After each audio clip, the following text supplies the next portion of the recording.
Muy buenas tardes, bienvenidos a la Biblioteca Municipal de Pudahuel, la biblioteca número 1 en préstamos de libros en Chile, ¿ya? Un orgullo, un dato no menor, abierta desde el 4 de septiembre hasta la fecha.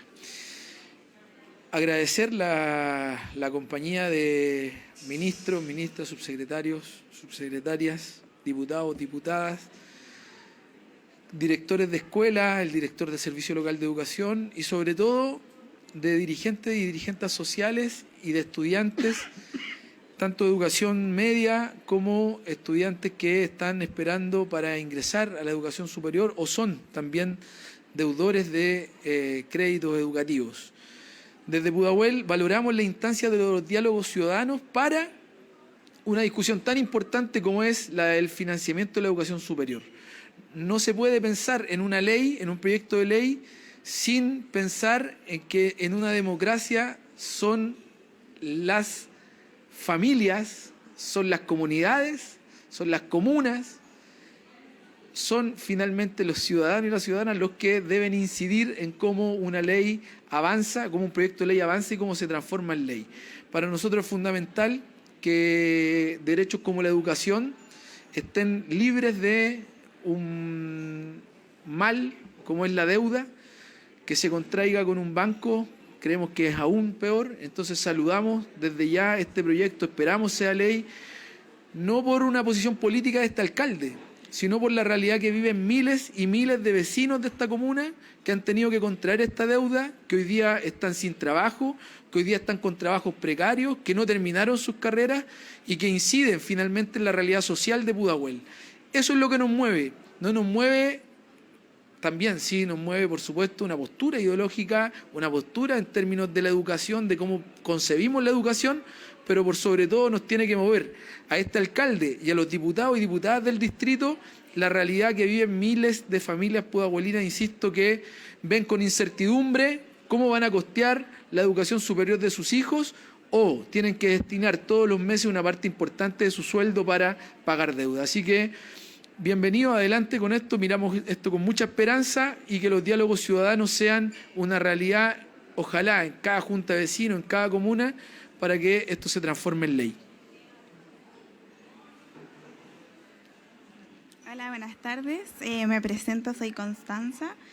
Soy egresada de cuarto medio del año pasado y también quería agradecerles la posibilidad de poder venir a representar a muchos de los jóvenes de la comuna y del país en realidad que se sienten en la misma posición que yo y que no están seguros de poder tomar una decisión de estudiar sin estar segura y sin tener la posibilidad de poder decidir si cambiarse o no de carrera o poder salirse o congelar los estudios.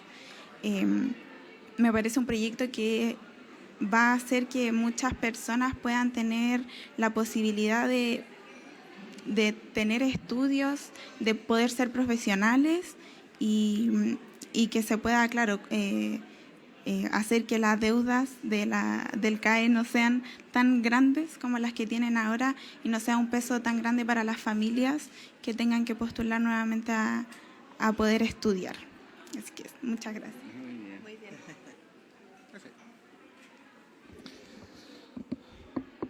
Bueno, han sido ya varios meses los que hemos estado discutiendo el proyecto de ley que está en trámite en la Comisión de Educación de la Cámara de Diputados.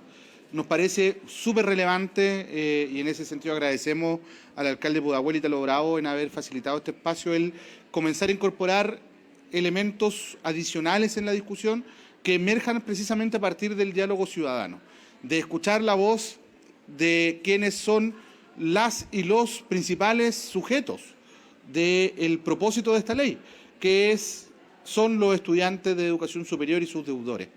Hacernos cargo de esta triple ineficiencia que presenta el actual modelo de financiamiento es fundamental. Necesitamos mejorar cómo se usan los recursos públicos, permitiéndonos también derivar recursos a áreas tan importantes como la ciencia, como la educación parvularia, que hoy ven mermados sus ingresos producto del alto costo que tiene el financiamiento estudiantil a través del CAE.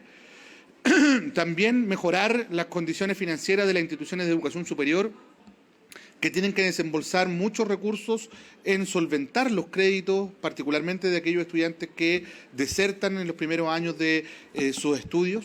Y por cierto, sin duda alguna, lo más importante, aliviar la carga a las familias de chilenos y chilenas que se encuentran altamente endeudados y sobre todo aquellos que no han visto lograr materializar a través de esta promesa su título de educación superior.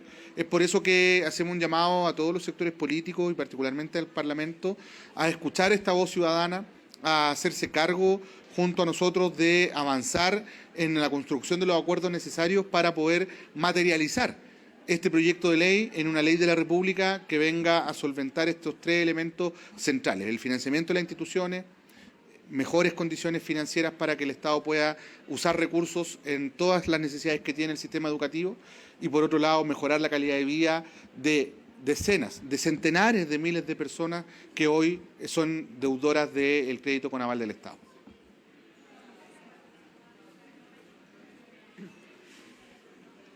Muy buenas tardes a todos y a todas. El financiamiento de la educación superior y el poner el fin al CAE, el pensar en cómo nos hacemos cargo de que la educación y la educación superior es un derecho y que tiene que poder ejercerse de manera igualitaria por todos y todas, es una de las prioridades del gobierno del presidente Gabriel Boric, y su contenido, el contenido de este proyecto, apunta precisamente en esa dirección, ¿verdad? En que como sociedad, como comunidad, enfrentamos los desafíos de cada una de las personas, y esa es la forma en cómo vamos construyendo una sociedad y una comunidad que se ayuda unos a otros y donde el Estado está presente y donde no corresponde a cada uno de nosotros resolver sus propios problemas solo.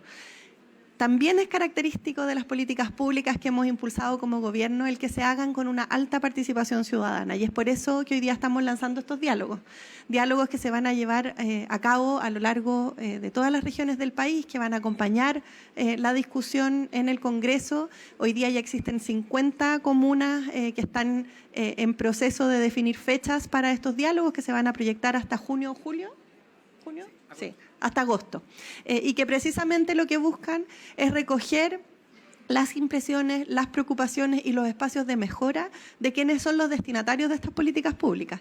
Los futuros estudiantes, quienes hoy día tienen deuda, y sobre todo quienes sueñan con poder construir y proyectar su vida incorporando la educación superior como una posibilidad. Así que estamos muy contentos, esperamos que muchos participen en los diálogos y seguimos avanzando, construyendo un Chile mejor.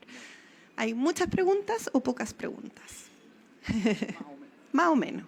Ministra, a toda la autoridad, muy buenas tardes. Preguntarle, desde su rol como vocera y titular de ciencia, ¿cómo se garantiza que este nuevo instrumento del financiamiento FES contemple el fortalecimiento de la carrera científica y tecnológica, especialmente en instituciones regionales y públicas?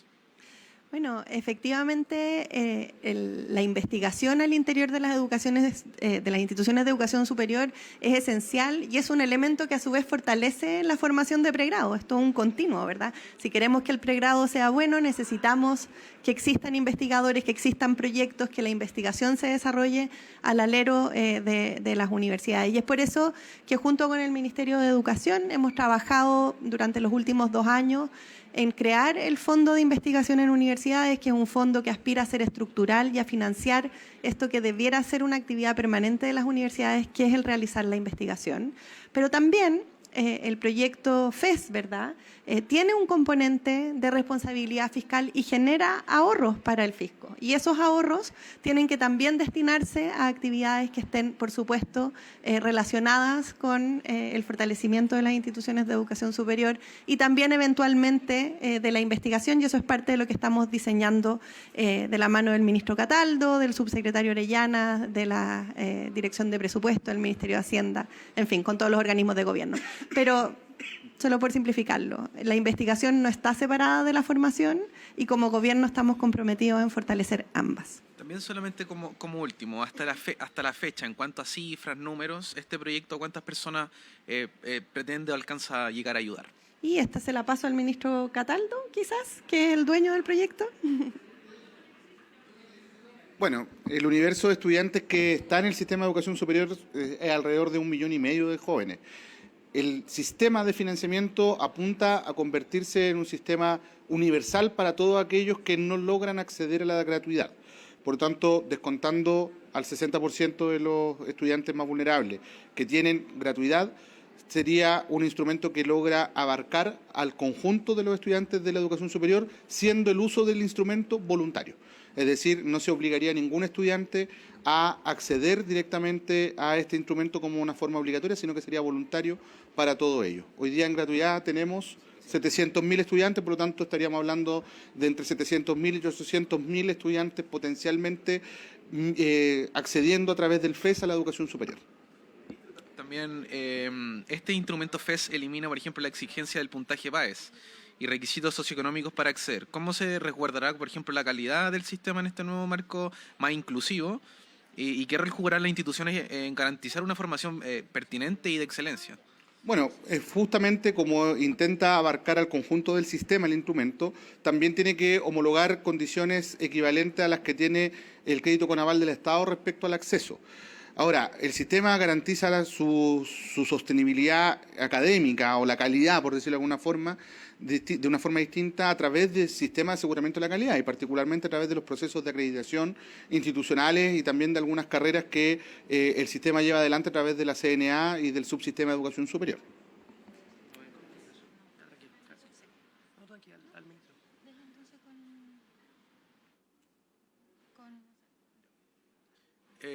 También quisiera preguntar a la ministra, no había comentado, pero soy de Radio Bio Bio, quería corroborar que el ex subsecretario Monsalve señaló a la Fiscalía que el presidente Boric le dijo que debía prevalecer la presunción de inocencia. ¿Se confirma esa información?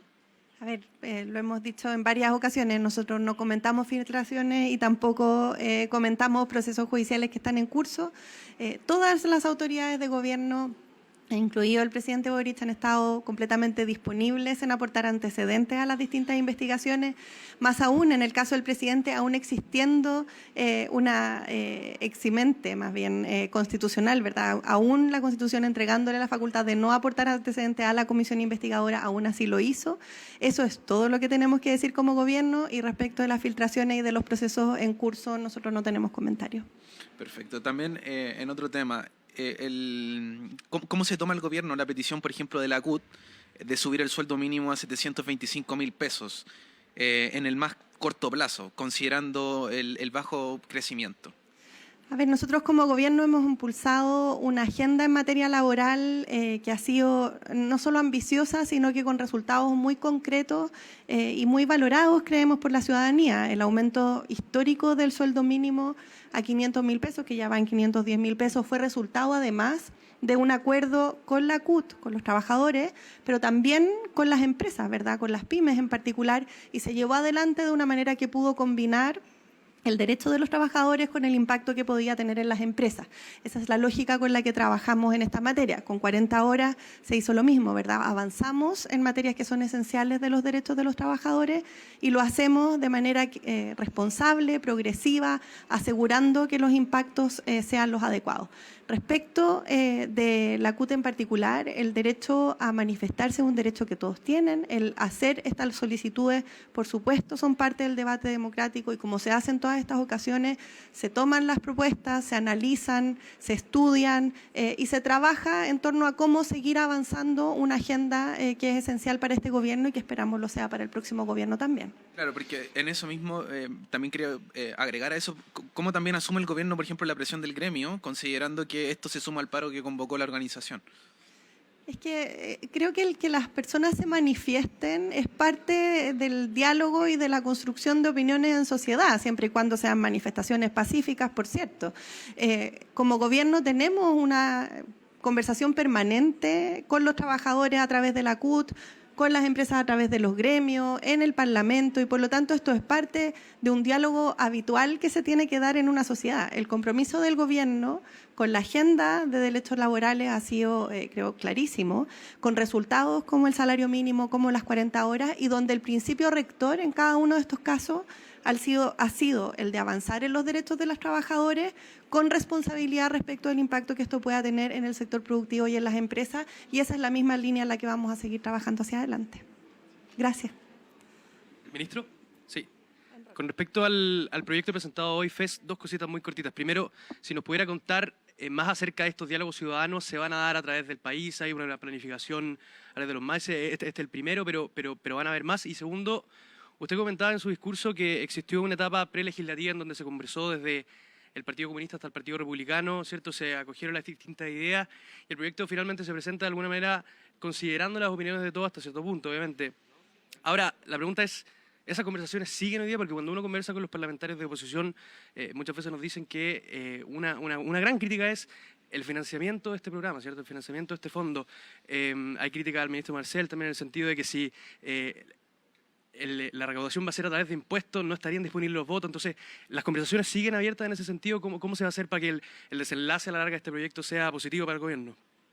Voy a responder la primera, la segunda se la voy a dejar quizás al director de la DOS, que a Ignacio Churra, para que pueda profundizar más en el contenido de los diálogos y la forma, o la fecha, los lugares, todo lo que tiene que ver con lo más vinculado a eso. Entonces, a ver, primero, cuando se discute un proyecto de ley, hay un axioma en el trabajo legislativo. Uno siempre está disponible y abierto al diálogo. Eso ocurre formalmente en la comisión, también a veces ocurre fuera de la comisión, y no solamente con los parlamentarios y parlamentarias, sino también con los distintos stakeholders de la discusión, ¿no? Con las personas que inciden a través de sus representaciones. Por ejemplo, los rectores, por ejemplo, los estudiantes, ¿no? A través de las federaciones estudiantiles, investigadores, centros de pensamiento, de estudio, en fin. Por lo tanto, la naturaleza misma del trabajo legislativo nos obliga a tener que estar escuchando permanentemente e incorporando visiones distintas, ¿no? Ahora, esta es una tramitación larga. Estamos recién en una primera etapa de la tramitación legislativa, que es la Comisión de Educación de la Cámara de Diputados. Nos queda todavía la Comisión de Hacienda, la Sala, nos queda Educación en el Senado, Hacienda en el Senado y cerrar la tramitación legislativa. Por lo tanto, obviamente estamos incorporando en nuestro análisis, en nuestros diseños, todos los elementos que han surgido del debate. Por ejemplo, regulación de aranceles. Por ejemplo, lo que tiene que ver con el sistema de pago obligatorio que tendrían los estudiantes que accedan voluntariamente al instrumento, ¿no? Mucho se ha tratado de instalar esto de que el instrumento es un impuesto, cuando un impuesto claramente tiene características distintas, no es obligatorio para todos quienes tienen que cumplir con esa obligación y además no tiene un fin determinado. Acá tiene un fin determinado, que es educación, ¿no? No es obligatorio porque el acceso al sistema es voluntario, en fin. Es parte de la deliberación técnica en la que uno tiene que hacer mucho esfuerzo y pedagogía por ir explicando cómo son las cosas, sobre todo cuando uno se enfrenta a un cambio tan estructural como el que estamos planteando, ¿no? Esto tiene varias novedades desde el punto de vista del diseño técnico. Además contempla un elemento que tiene que ver con la solución de la deuda educativa. Yo diría que ese aspecto incluso de la ley no ha sido cuestionado por nadie, más bien los elementos están puestos sobre 2 o 3 elementos del instrumento del FES. La condonación y el plan de organización de la deuda es algo que yo diría que técnicamente está bien consolidado desde el punto de vista de su diseño. Así que estamos tranquilos, ¿cómo se dice? Tranquilos, nerviosos. Estamos tranquilos en el sentido que tenemos tiempo y estamos avanzando en los diseños, nerviosos porque obviamente siempre el trabajo legislativo tiene complejidades de las que uno tiene que hacerse cargo, pero tenemos ya un trabajo detrás que vamos a seguir sosteniendo junto al Ministerio Secretaría General de la Presidencia, junto a Hacienda y la DIPRES que nos acompañan en este proceso. ¿Optimista entonces? Siempre. Muy bien, gracias. Sí. Ignacio, sí. Gracias, ministro. Respecto al despliegue, nosotros vamos a estar realizando diálogos ciudadanos durante todo el proceso en que se esté discutiendo en el Parlamento este proyecto de ley. Tenemos ya una base de 50 diálogos que se van a empezar a realizar desde pasado mañana acá en Pudahuel, la otra semana en Santiago Centro, pero vamos a estar desplegados en todas las regiones del país y esto tiene como objetivo dar a conocer los contenidos de la propuesta del proyecto de ley y recoger también las valoraciones, las apreciaciones, los comentarios de la ciudadanía para luego incorporarlos y hacerlos parte del debate público respecto al avance y los contenidos de la propuesta de gobierno. Gobierno de Chile. Chile avanza contigo.